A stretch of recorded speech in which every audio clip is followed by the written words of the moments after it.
Hello everyone, this is Sharon here from 24/7 Techie and this is the LETV LE1S. In this video I will be answering all your doubts, all your queries, everything you need to know regarding this phone.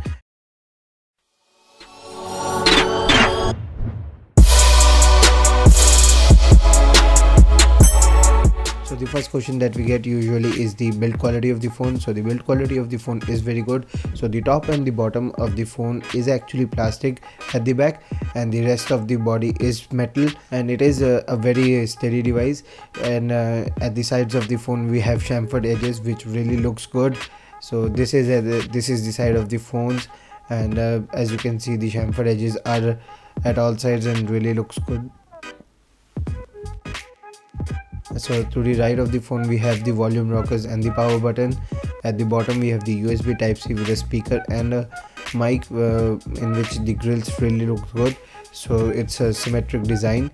And at the left we have the dual SIM slot, and at the top we have the IR port with the 3.5mm headphone jack. And the back of the phone we have the 13 megapixel camera with single LED flash and the secondary microphone with the LETV branding and the fingerprint sensor. At the bottom of the back we have the IMEIs and some stuff in Chinese which will be in English for you guys. And the top and the bottom of the back are plastics and the rest is metal, and that too also quite a good quality metal. It does really looks good for sure, feels good as well. And the phone is 7.5mm thick, so it really has good in-hand feel as well. Another question that we get is the keys backlit. So yes, the keys are backlit. So the 5.5-inch Full HD display on the LE1S is quite sharp and vivid. The colors do pop out, but it's not oversaturated as compared to some models we have seen. It is a good display but not a great display. The color temperatures are a little bit on the cooler side. Is a little bit of color shifting, but the viewing of the phone is good, and if you are viewing a movie or something you won't have any issues.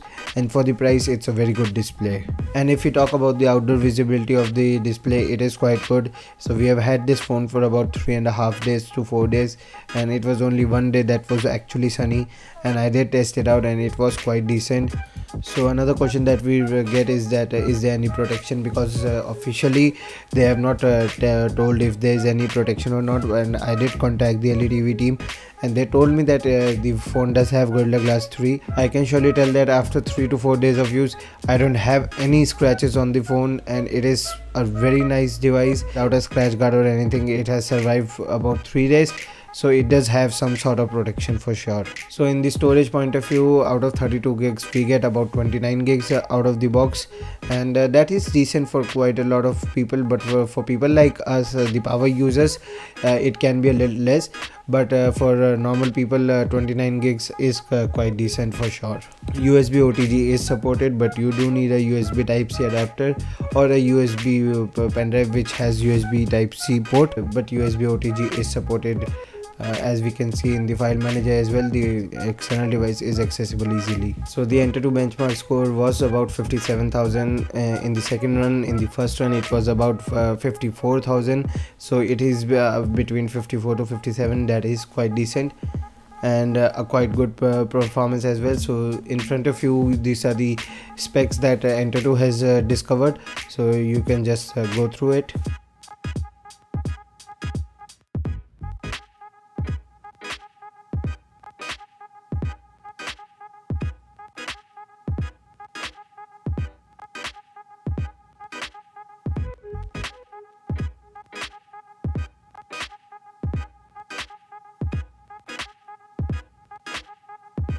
So we'll do some gaming performance. So this is the Asphalt 8.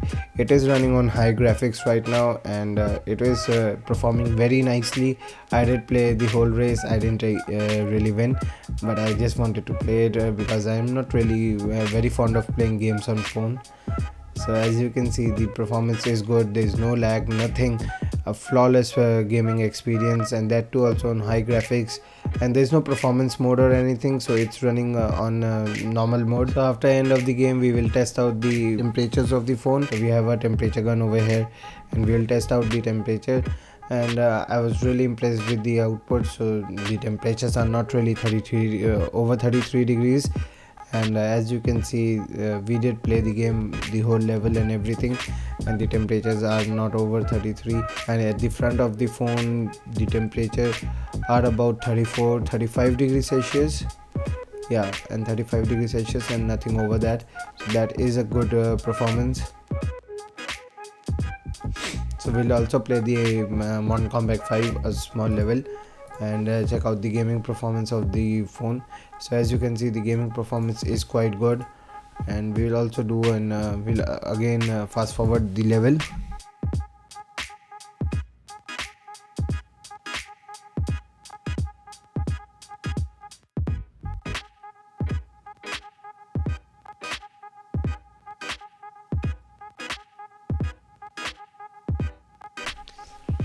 And after the game, we can see that the temperatures are not over 37.4 degrees.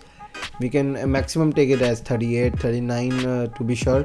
After playing so many games, I ran the Antutu benchmark. There we played the Asphalt 8. Now we played the Mortal Kombat 5, and we have no lag, no shuttering, and the temperatures are also below 38 degrees Celsius. So what else would you like to have in a phone like this? So in the RAM management point of view, we don't have a lot of issues here.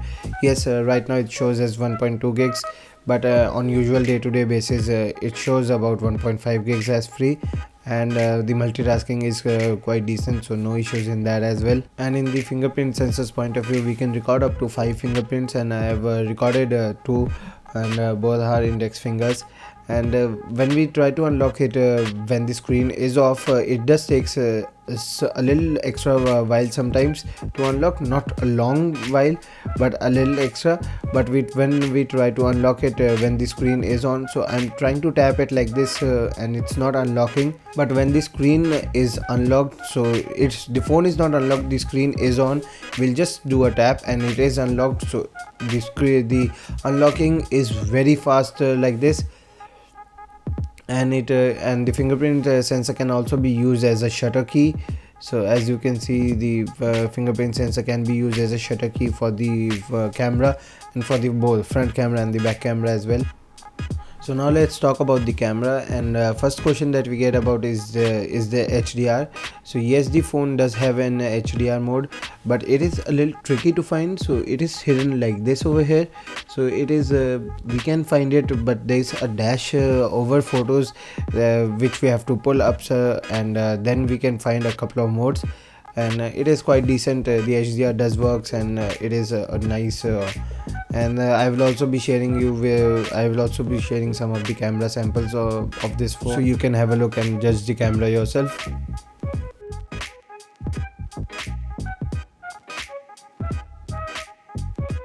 And in the video point of view, the phone can record videos up to 4K, and that too also quite decent for sure. And overall the camera experience has been pretty good with this phone, no real complaints. So the phone is running on a custom UI built by LATV, the EUI, and it does have some good customization, some different approach to Android. It is still running on Android Lollipop 5.0.2, and as you can see, it is EUI 5.5 that I am testing this device on. The LATV team says that there will be an update coming very soon before the 2nd of February sale. But all in all, the look and feel of the phone is quite different, and it is not usual of seeing a control center like this on an Android device. So we do have a lot of things over here, and in status bar we have nothing except for a settings button which takes us to the notification management, and nothing else can be customized from here or even accessed from here. Everything is accessible from the control center that is built in here, and it is actually a little bit of overwhelming, and we are not usually used to this. It can be edited what should be there and what shouldn't be. And in the lock screen also it is accessible. So As you can see, the moment we press the button, it is accessible. And come on guys, it now looks like an iOS control center. Earlier on we could give it that it's a full screen control center, but now it's a total iOS control center. It actually works well, so no complaints regarding that as well, because it should work no matter what they implement. And another thing that I like about this is that on the lock screen, when we try to unlock it with the pin will come to the direction from where you unlock it. So I just unlocked it from the right side, so it came from the right side. Before we unlocked it from left side, it came on left, and now in the center it comes from center. So that is a good implementation for sure. And all in all, the UI is quite smooth, quite nicely working. It is a little bit on too many colors and everything thrown up in a single UI, but no gestures are supported, so no double tap to wake or any other gesture is supported. And the company gives us a reason that the fingerprint sensor is quite fast enough, so no gestures are needed. So that's why they have not included any gestures. I am not really a very big fan of phones without gestures, but we can try it out for sure in this phone because it's quite a good device. So all in all, I do like this device a lot, and I am not really able to find a lot of flaws in this phone. It is a great device for the price, and I don't really think we can ask for anything else in this phone. And we'll have a look at the SIM card trays of the phone. So it is a dual 4G device, and the first SIM supports nano SIM card, and the second SIM supports a micro SIM card.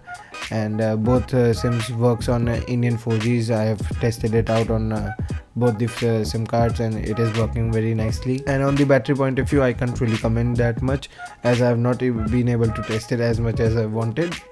So no comments on the battery, but so far so good. And thank you guys for watching this video. This was Sharun here from 24/7 Techie. So these were most of the questions that people would like to know about the LE1S.